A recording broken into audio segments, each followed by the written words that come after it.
Hello, everyone. This is Marcia Burke with part 3 of the true Easter story about how Jesus died for you and me. Yesterday, we looked at Jesus, who was crucified to the cross with two thieves on either side of him. One of the thieves asked Jesus to remember him when he entered into his kingdom.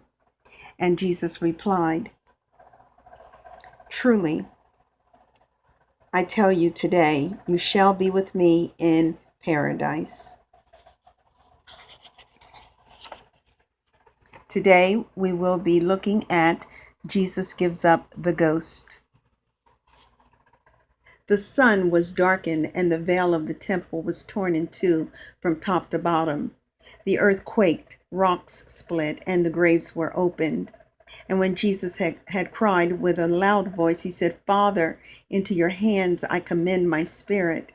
And after this, he said, "It is finished," and bowed his head and gave up the ghost. Now, when the captain of the guard saw the earthquake and all those things that were done, he praised God, saying, "Truly, this man was the Son of God." All the people who had come to watch the spectacle, seeing the things which were done, beat their breasts and went away. And those who knew him and the women who had followed him from Galilee stood afar off, watching these things. Jesus' body is buried. The people, that the bodies should not remain on the crosses on the Sabbath day, asked Pilate that he have them taken away. But when the soldiers came to Jesus, one of them with a spear pierced his side, and forthwith there came out blood and water. When evening was come, behold, a disciple of Jesus, a rich man named Joseph of Arimathea, came secretly to Pilate and begged the body of Jesus. Pilate gave orders that the body be delivered, and when Joseph had taken it, he wrapped it in a clean linen cloth and laid it in his own new tomb, which he had hewed out of the rock.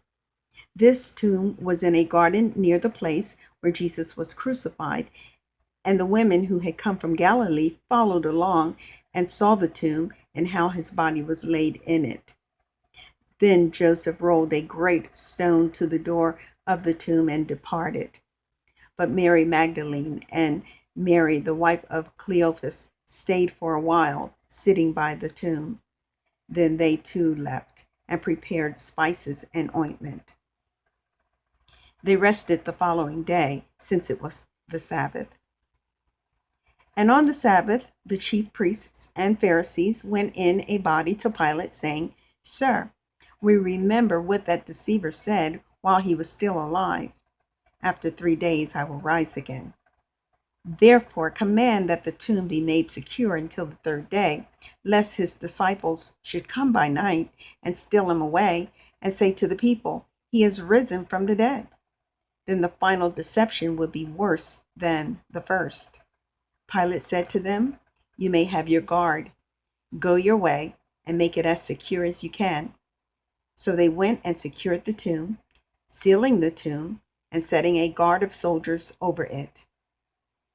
This concludes part 3 of the true Easter story about how Jesus died for you and me. Next, we will be reading about the resurrection. In the meantime, have a blessed evening.